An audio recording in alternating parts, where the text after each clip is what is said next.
Welcome back, friends, to the reading of Peaches, Womanist Thoughts on Finding Peace, Overcoming Peril, and Tapping Power. And I just want to start with the reading beginning at chapter 1. And I hope you'll share this and join me in the reading. Introduction. And I start with a quote by Fannie Barrier Williams from 1894, which reads, "At the very time when race interests seem at such a low ebb, when our race leaders seem tongue-tied and stupidly inactive in the presence of unchecked lawlessness and violent resistance to Negro advancement, it is especially fortunate and reassuring to see and feel the rallying spirit of our women." Fannie Barrier Williams, 1894. And just as a reminder, this book, Peaches, was published in 2018, 2 years ago. And the beginning of chapter 1, an African proverb says that a liar can live in the same village for 100 years, but one who speaks the truth will be run out of 9 villages.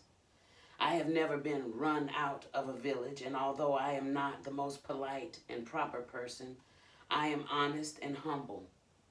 Born in Newport News, Virginia, I have lived in numerous villages and have claimed residency in Hampton, Virginia, Cambridge, Massachusetts, for a time in the room of Ralph Waldo Emerson, Somerville, Massachusetts, Roslindale, Massachusetts, San Antonio, Texas, Tallahassee, Florida, Chattahoochee, Florida, Bristol, Florida, Mineola, Florida, Roanoke, Virginia, Tunica, Mississippi, and Calhoun City, Mississippi. I have spent time in Oakland, California, the home of my maternal grandmother as well. No two places are the same, and no two people are the same. However, as a social scientist, I have come to agree with Solomon, who said there is nothing new under the sun. Ecclesiastes 1:9. Challenges which black women face are universal. We often feel unwelcomed and unworthy in our own country. I am neither a know-it-all, nor do I know it all. I simply believe that this book is necessary as we attempt to inspire and encourage one another. We have work to do so that 20 years from now, we will not face the same challenges we faced 20 years ago and today. Faith without works is dead. James 2:17 and 26. Even if we have faith the size of a mustard seed, we still need to do the work. Matthew 17 and 20. When we see something that is not right, we have a moral obligation to do something about it. I do not think that it is right the way black women are treated in America by each other and by others. This book, coupled with my prayers, is my contribution to doing something about it. If in every corner of America, we all need and want the same things in life: love, safety, security, stability, discipline, food, clean water, shelter, encouragement, happiness, success, acceptance, and belonging. Who are we? Black girl, white world. This book is part of the Overground Project, which is designed to help heal, encourage, and support the continued emancipation of the American-born African slave-descendant queen who has been disrespected, rejected, abused, used, raped, financially exploited, emotionally erased, and continually debased by others and by each other. Certainly any person, regardless of race or gender, can be encouraged and inspired, for many of the truths in this work are universal. As we are in the midst of what would some call a race war in America, and when I just came from praying in Charlottesville, Virginia, the day after Heather Heyer was killed, I must say that I am neither anti-white supremacy nor pro-black supremacy. I believe in love supremacy. Love supreme. God is above race and gender and everything else. People should believe in themselves and love themselves. The struggle is not black versus white. It is good versus evil. Love versus hate. Love wins.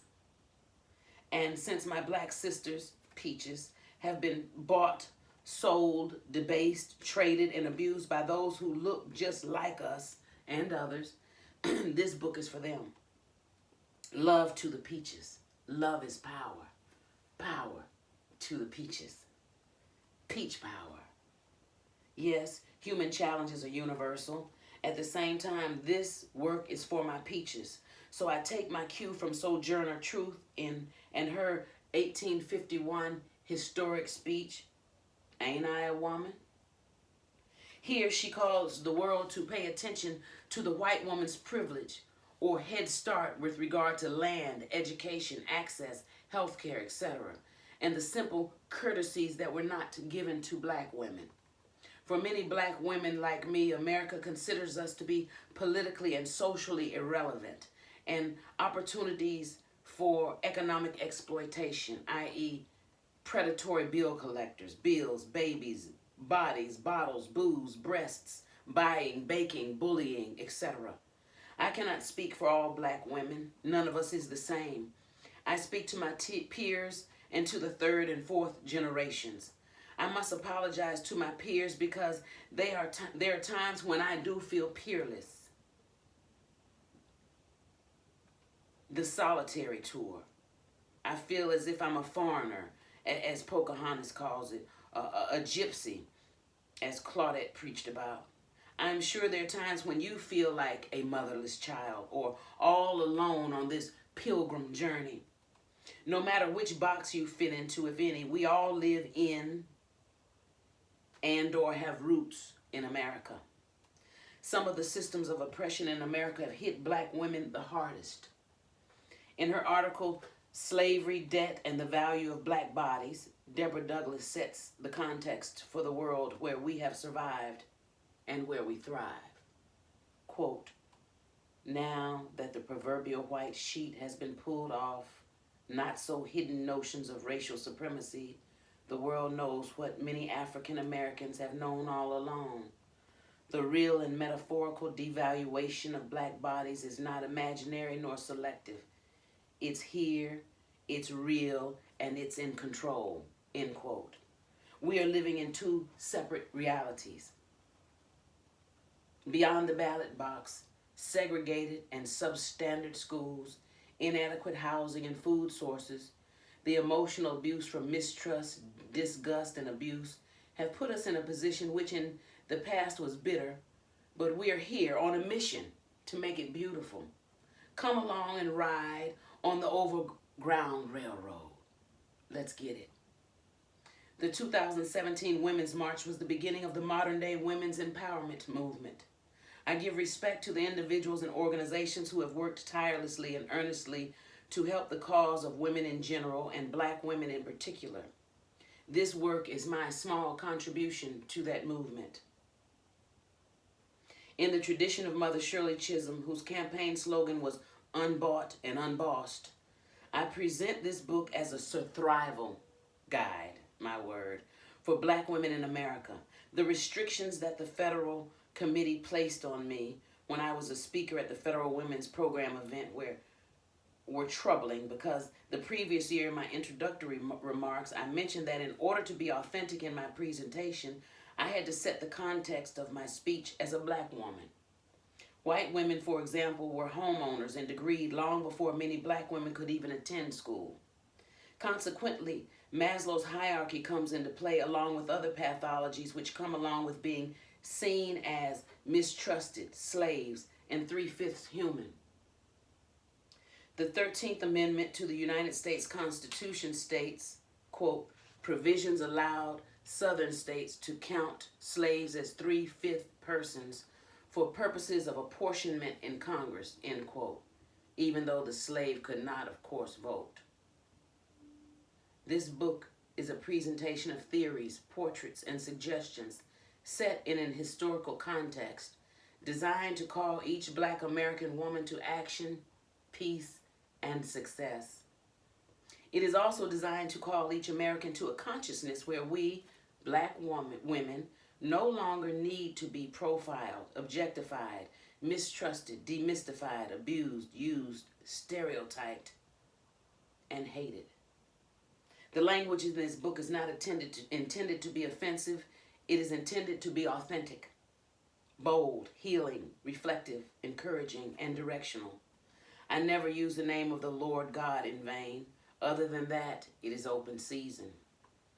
A black female 70-something-year-old Ivy League trained minister said to me when I told her about this project, quote, "People don't give a fuck about women and never have," end quote. If language offends you, perhaps you should put this Thrive guide down now. Let's not major in the minors. Let's eat the fish and leave the bones. Sometimes it's good to laugh before we cry. Laugh before we all die. I've got to tell it. We have been slaves for too long. It's time for us not only to survive, but to thrive. Be glad to be alive. It's time to thrive. It's time to fly. Decide to fly with me, my fellow peaches. Yes, we are black girls in a white world, but we have to decide who we are and that we will be stronger and better. In the midst of what I see as a race war and a gender war in America, we have to decide to deal with the truth and become stronger for it. Other than praying, we cannot do anything this second to change the way some people feel about race and gender, but we can decide to walk out of a battered past where we have been called ugly, treated unfairly, overlooked, used, mocked, and punished, and into this season where we are what Dr. Phil McGraw calls victim-wise rather than victimized. This is not time to curl up and cry. It's time to be fearless. We have nothing to fear. One of my paternal grandmother's favorite scriptures was Psalm 27. I call David, the psalmist, for help being fearless when I need help. Let's call him now. The Lord is my light and my salvation. Whom shall I fear? The Lord is the refuge and stronghold of my life. Of whom shall I be afraid? When the wicked, even my enemies and my foes, came upon me to eat my flesh, they stumbled and fell. Though a host encamp against me, my heart shall not fear. Though war rise up against me, even then will I be confident. One thing I have asked of the Lord, that will I seek, that I may dwell in the house of the Lord all the days of my life, to behold and gaze upon the beauty of the Lord, and to meditate in his temple. For in the day of trouble, he will hide me in his shelter. In the secret place of his tent, he will hide me. He will set me high upon a rock. And now shall my head be lifted up above my enemies around me. In his tent, I will offer sacrifices and shouts of joy. Hallelujah. I will sing, yes, I will sing praises to the Lord. Hear, O Lord, when I cry aloud. Have mercy and be gracious to me and answer me. You have said, seek my face. My heart says to you, your face, Lord, will I seek. Hide not your face from me. Turn not your servant away in anger. You who have been my help. Cast me not off, neither forsake me. O God of my salvation, although my father and mother have forsaken me, yet the Lord will take me up, adopt me as his child. Teach me your way, O Lord, and lead me in a plan and an even path because of my enemies.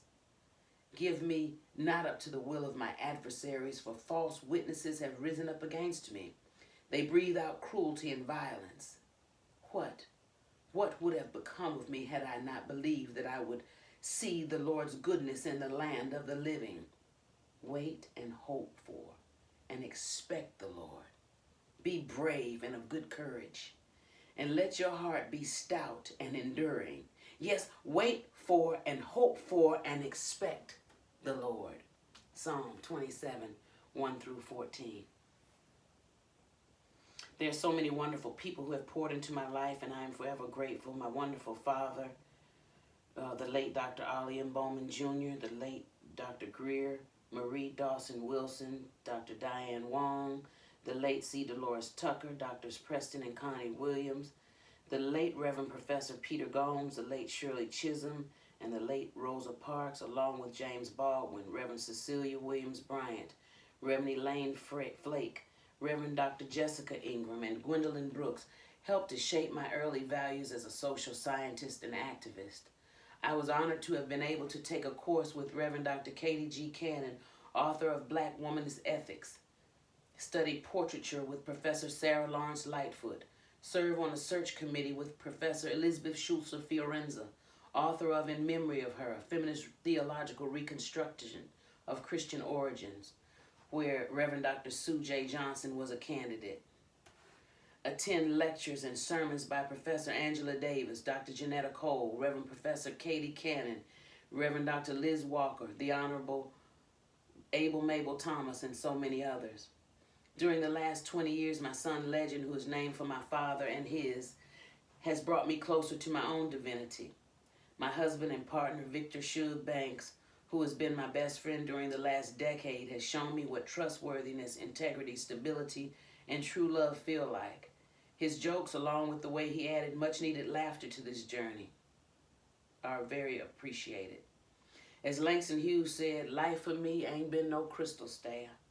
Like everyone else, I have had positive encounters as well as negative ones. I have seen beauty and I have seen ashes. These encounters, coupled with my experiences as a student, teacher, parent, child, partner, social activist, assault survivor, preacher, and evangelist, have informed my worldview and caused me to expect the best from America, my sisters and brothers of all races, genders, and ethnicities, and from myself. I am not coming from a place of pharisaical pride, of self-righteousness and superiority. I come from a place of absolute confidence. I believe, like the psalmist, that I will see the goodness of the Lord in the land of the living. Psalm 27:13. In her article, Without Black Women, Futures Are Obsolete, Taryn Finney echoes Mom Shirley Chisholm's sentiments. Quote, because we know the abundance of all this is ours, we demand justice. Black women are stars in the wretched galaxy of planet Earth, and the world knows it. In these United States of America, what makes us magical is that despite our better judgment and knowledge of ourselves, we are taught to constantly reflect on how we might be received before we present our minds, bodies, voices, and spirits to other people. We are forced to consider everyone else constantly in an environment of negotiating time, space, circumstances, and the impact of the ways in which our empowered identities simply do not assimilate with white supremacy, end quote. We all want the same things in life. Women, men, black, white, brown, young, old. Established in slave labor, America is racist. If I were a white male, I suppose I would value and embrace white male privilege and or white supremacy. They have the land, houses, education or pedigree, acceptance, furniture, dental, health insurance, so they're able to produce without a struggle. Some live lives of leisure and have no need or desire to produce. They live off generational wealth or family money. At the same time, black women are trying to acquire things and produce simultaneously. This is where BTA, Bowman's theory of advancement, makes the most sense to us on this journey. BTA, Bowman's theory of advancement. We do not have to go in progression as Maslow's hierarchy suggests. We can climb through several stages at once. For example, a homeless girl can go to college. She does not have to wait until she has safety, security, and housing before self-actualization. Although the plight of women, white and of color, has been dealt disastrous blows throughout America, it is a white world. From the eyes of a black girl, we have a lot of work to do. Actress and activist Amanda Seales communicated these sentiments to Caitlyn Jenner, formerly Bruce Jenner. Caitlyn said, I believe in this country, and called Amanda hostile. Amanda responded, I am passionate, not hostile. Because as a black woman in America, I have a different experience. The government is in my life and has always been, end quote. She went on to tell Caitlyn Jenner, an affluent white privileged woman, quote, this country is here for you. It is not here for me in the same way. end quote. The songwriter penned it best. Sometimes I feel like a motherless child. Africa, our motherland, is a beautiful place where we neither know the language nor the culture. On the other hand, America, our homeland, is a beautiful place where we are perceived to be, in some estimations, Aunt Jemimas, lazy, materialistic, short-sighted, flashy, porch monkeys, sellouts, not too deep, greasy, smelly, oily, ashy, with good pussy, good wings, good tata salad, or tater salad, good singing, good dancing, good sucking, good fucking, good dressers, and clean people. We are clean, the house is clean, and our kids are clean. I think we emphasize dressing and cleanliness because we have been profiled as black, dirty, ugly, greasy, nappy monkeys. Whew. Most white people and other color immigrants can trace their ancestry back to Scotland, Ireland, Jamaica, Mexico, South America, etc. As black women, the slave trade, the Underground Railroad, Jim Crow, and Clarence Thomas / Anita Hill is our heritage. I must add the remarkable heritage we have in President Barack Obama and Attorney Michelle Obama. From a historical perspective, we only have one language. Many of us were never exposed to our native languages. It has only been in recent decades. I'm just going to pause here on chapter 1. And I hope you'll join me as I continue reading chapter 1 in our next video. Peach power. Power to the peaches.